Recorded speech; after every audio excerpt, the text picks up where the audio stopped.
Selamat datang di pertemuan 9 pada mata kuliah Digital Branding. Mungkin diulang kembali, pada pertemuan ke-9 kita ada pada bab 8 pada buku yang saya sudah share di forum atau pertemuan pertama. Forum satu ya. Nah, di situ nanti kalau yang belum download bukunya bisa di-download karena semuanya ada di situ. Di sini hanyalah ringkasan saja yang saya akan jelaskan. Konten pillars dan matrix yang akan kita pelajari. Apa sih itu pilar konten gitu ya? Pilar konten adalah topik utama yang mendasari strategi konten digital, membangun brand yang terorganisir dan menyampaikan pesan dengan jelas sehingga audiens lebih mudah memahami nilai yang ditawarkan. Contoh pilar konten yang efektif itu ada edukasi, inspirasi, produk, dan behind the scenes.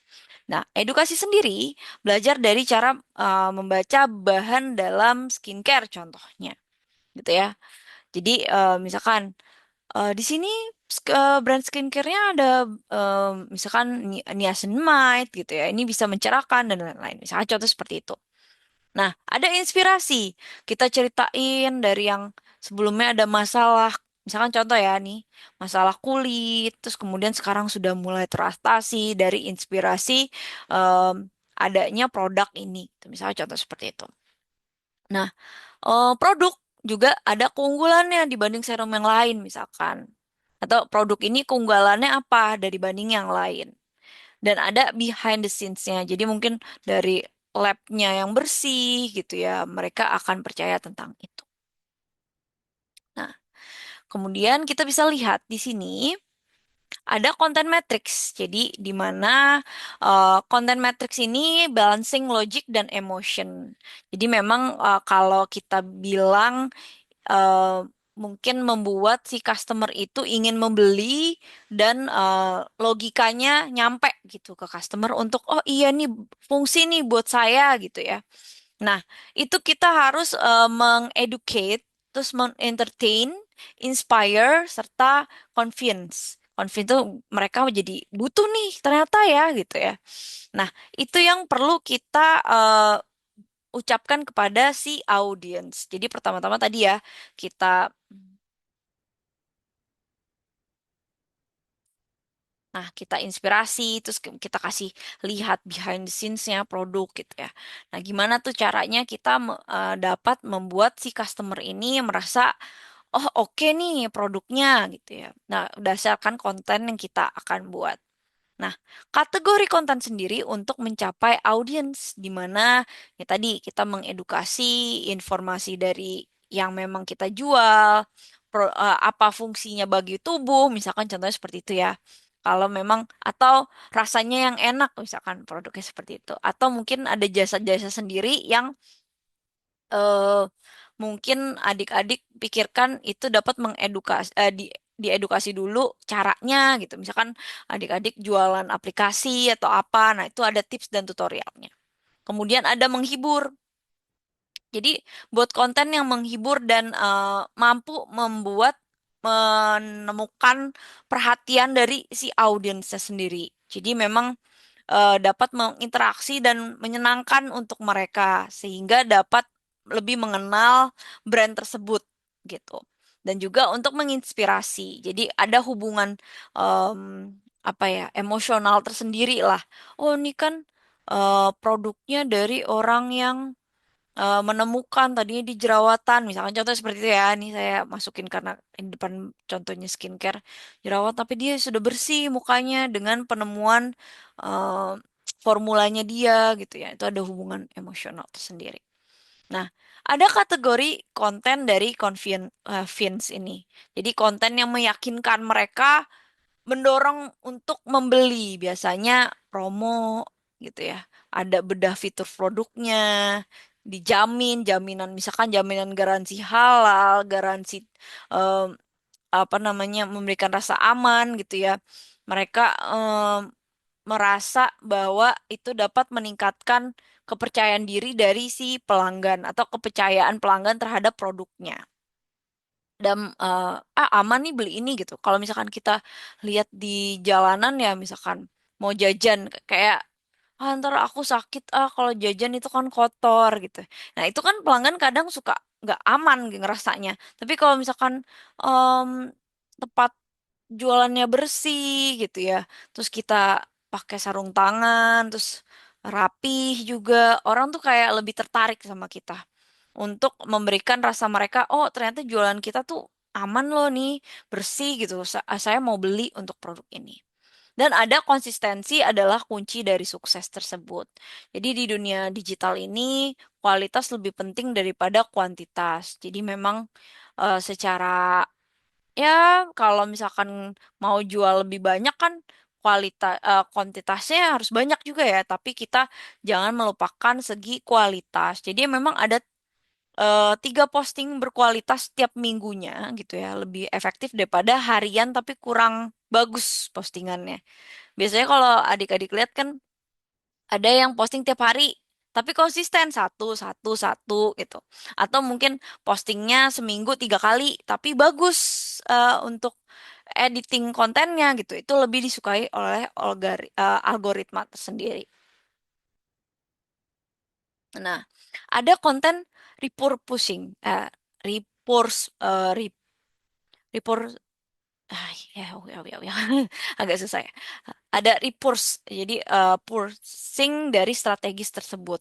Jadi di mana video YouTube panjang dapat diubah menjadi beberapa reels, kemudian ada infografis strategis Instagram dari konten blog yang ada untuk visualisasinya, serta ada Twitter yang berdasarkan poin-poin penting dari videonya. Jadi kan kadang kalau di YouTube panjang ya butuhnya atau short-short gitu, ada beberapa reels gitu ya. Kalau di Instagram biasanya konten gitu ya, foto, visualisasi lah. Kalau di Threads itu atau di Twitter itu berdasarkan poin-poin pentingnya aja. Karena ada maksimum kita post misalkan cuma 200 kata gitu ya. Contohnya seperti itu. Jadi ada purpose lah. Kalau kita bilang dari setiap konten tuh ada pengertian, ada arahan yang kita sebenarnya mau ngapain sih di situ di setiap sosial media ini gitu. Nah, kemudian mengatur jadwal konten secara efektif. Jadi memang membantu kalau misalkan kita udah jadwalin itu bisa menyeimbangkan pilar konten kita. Contohnya Google Calendar, Notion, Trello gitu ya. Itu aplikasi semua adik-adik yang dapat mempermudah perencanaan dan pengaturan jadwal posting secara teratur dan terorganisir. Nah, biasanya kita bisa setting tuh adik-adik. Jadi sebelum posting kita misalnya not publish right now gitu ya, tapi publishnya tanggal berapa itu ada. Jadi kita bisa setting, kita buat kalendernya dulu kira-kira di publish sekian ketika kita sudah menyelesaikan konten tersebut dan kontennya harus diposting jam sekian, tanggal sekian gitu ya. Nah itu bisa sebenarnya kita udah otomatis. Gitu. Tapi untuk mengingatkan kembali itu adalah bisa bantuan kalender lah untuk mengingatkan kita jangan lupa nih deadline tanggal sekian gitu ya. Jangan sampai kita mepet banget untuk itu. Nah, ada kesimpulan strategis konten tersendiri. Ada audience, ada otoritas, ada konsisten. Jadi di mana tuh audience ini untuk menciptakan konten yang relevan. Jadi untuk menarik perhatian mereka, caranya gimana sih? Kita harus mempelajari audience kita sebenarnya kita coba-coba pasti awal tuh. Coba-coba mau konten yang ini. Yang rame yang di mana di kita. Kita bisa coba itu, gitu ya. Nah, kemudian ada otoritas. Jadi kita membangun konten yang berkualitas dari kepercayaan si audiens tersebut kepada brand kita. Kalau kita udah, misalkan atau yang halo kakak kan gitu ya. Halo kakak, sekarang pakai skincare apa gitu. Sebenarnya mereka lagi mau membangun kepercayaan, mereka itu menanyakan brand yang bagus tuh apa. Sampai kepada mereka itu membangun brand sendiri gitu ya. Nah, itu otoritas. Jadi, oh udah berkualitas nih, mereka udah terkenal gitu ya. Nah, itu jadi mereka bangunnya dari nol dulu gitu. Belum sampai brand tapi mereka sebenarnya arahnya ke sana.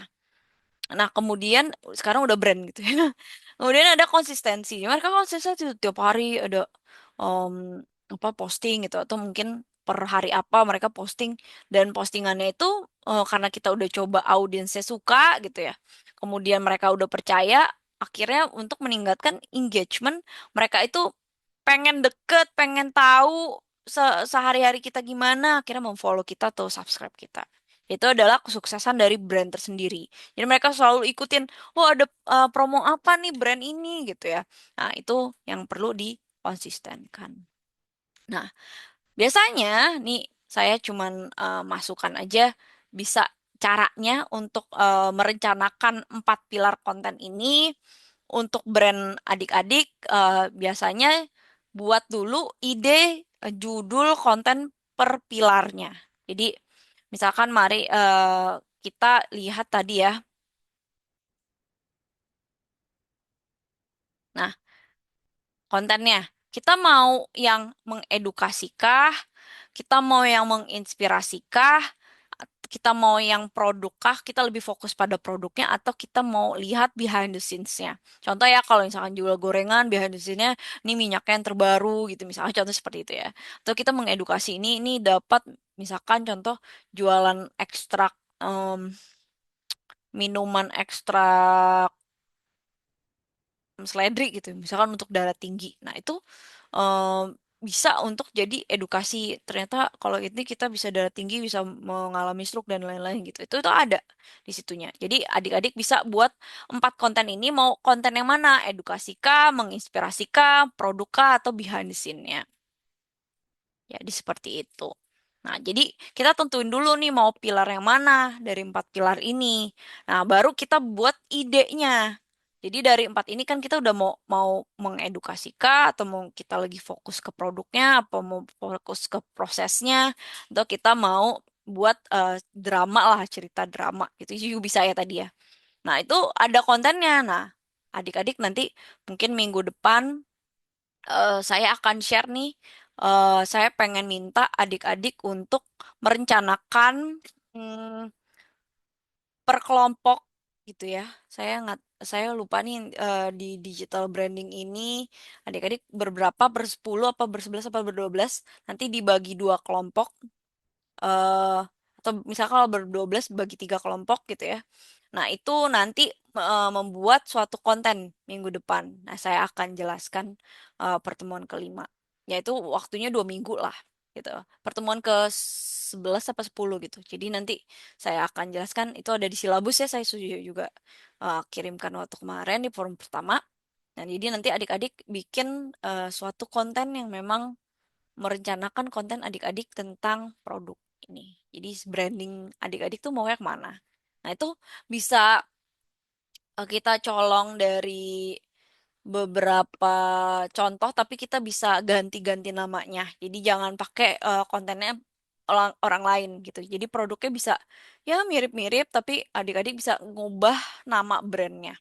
Gitu. Nanti kita jelaskan lagi di pertemuan kelima ya. Jadi tips konten profesional adalah pencahayaan, tripod, komposisi, latar belakang, dan editing. Jadi kita lihat dulu pencahayaannya yang alami ya, atau itu biasanya prioritas utama karena memang kalau kita lihat pencahayaannya kurang, pasti kan kameranya jadi buram juga ya. Tripod itu untuk merekam video akan nggak goyang-goyang. Kalau goyang-goyang juga nggak stabil kan kita juga nggak enak gitu ya. Ngepas pindahnya, terus komposisinya harus menarik gitu. Kalau warnanya itu aja gitu kan.